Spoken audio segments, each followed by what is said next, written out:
In this series, we're serving you big eats from the small screen. Yes! Let's do it. Recipes to eat along with your favourite TV characters. How good is that? Oh, wow. Bringing food from the telly to your belly. Should I pass out? Oh dear. We're kicking off this series with my favourite TV show. Don't say anything. Just eat. I've even called my porter Meadow Uncanny. Oh, look at that. This is the show that makes you wish they would hurry up and bring us Taste-O-Vision already. Food. That's all anybody ever talks about is prosciutto, cheese, and fava beans. I'm drowning here. One of the most mentioned foods, and referenced in the very first episode, is Ziti. Ziti. A box of Ziti might be slang for $1,000, but don't worry. This recipe won't cost you more than a packet of penne. Well, keep it coming. My wife invites the priest. He's always at the house. Hey, Tony. I don't. You like creme anglaise? Hey, you bless it, I'll eat it. She's not coming. Who? Grandma just called. Started crying and hung up. She needs a purpose in life. No, your mother is tougher than you think. So what, no fucking Ziti now? Hey!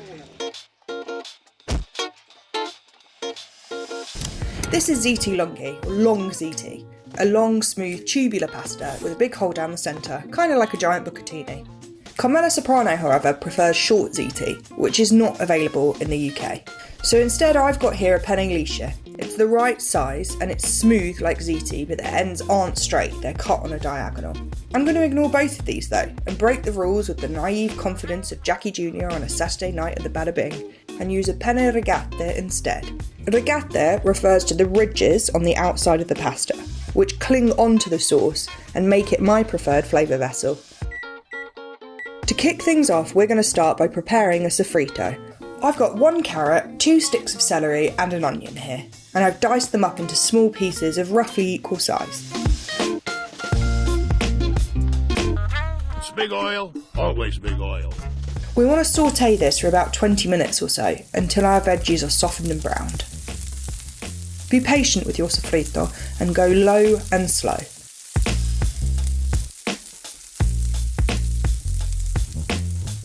This is going to give us an incredible depth of flavour.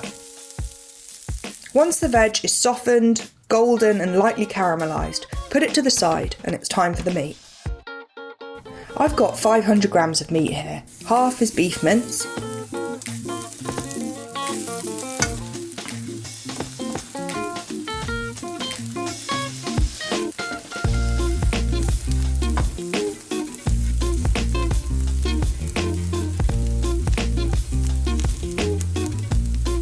and half is pork, provided by these sausages. The birthday boy's favorite. We just want the meat here, no skins. Ha! Never heard that one before. The fat from the pork will create a richer ragu, and the combo of the meats will give you a better texture. If you're in the States, then use sweet Italian sausage. We don't have that in the UK, so I'm using Cumberland sausages.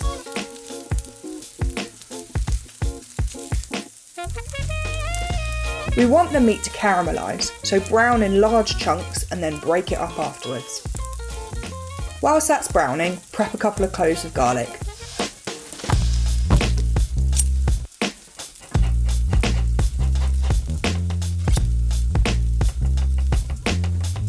We want to mince the garlic, so once it's finely chopped, add a generous pinch of salt,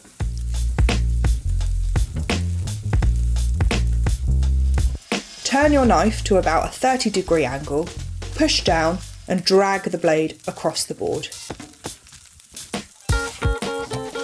The salt draws out the moisture from the garlic and it creates some grip, which makes it easier to mince. Using a wooden board is also helpful. Mincing the garlic in this way will intensify its flavour and it will melt and disappear into your ragu.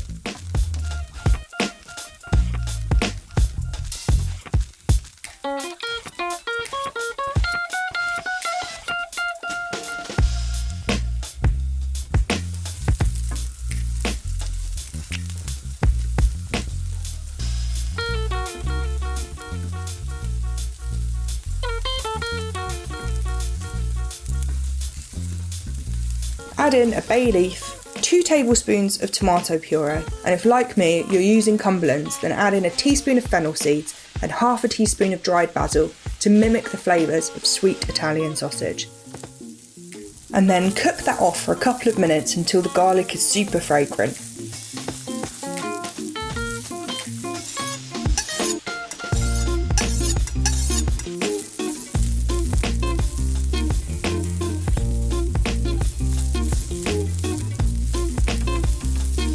Add in a glass of red and turn up the heat so that you can boil off the alcohol.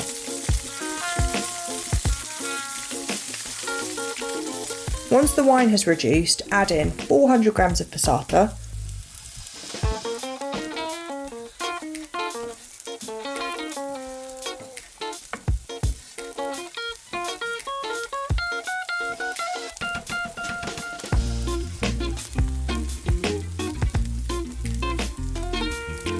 and 500 millilitres of beef stock. Season generously with salt and black pepper.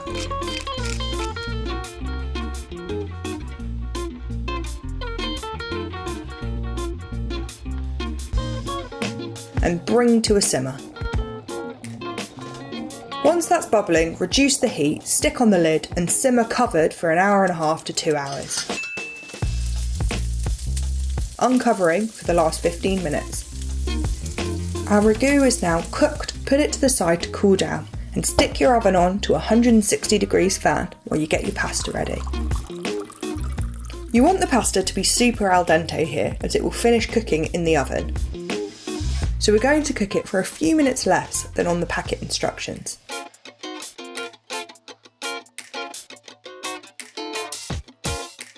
Grab a 250 gram ball of smoked scamorza. I think it's a better choice than mozzarella, as it's more robust, less moist, and the lightly smoked flavour adds more dimension.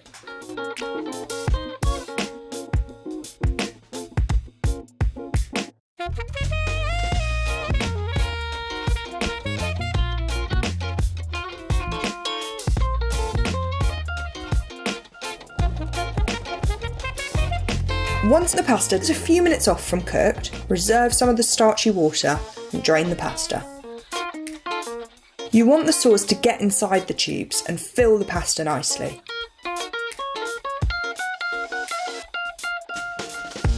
Add a little pasta water to loosen this. We want the mix to be quite wet as the pasta is going to absorb a lot of the liquid as it finishes cooking.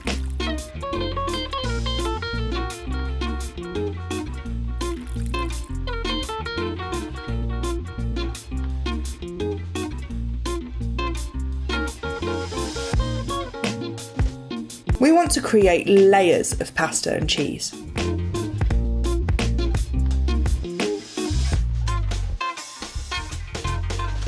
And I'm going to go light on the ricotta here because I don't want the sauce to turn pink or curdle.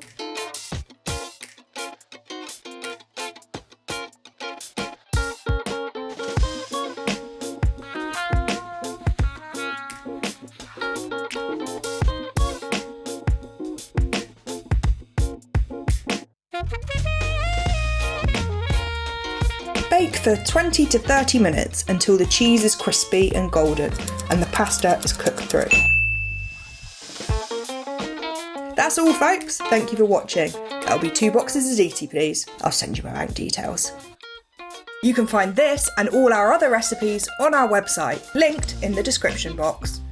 Remember, the first rule of Bite Club is, you talk about Bite Club.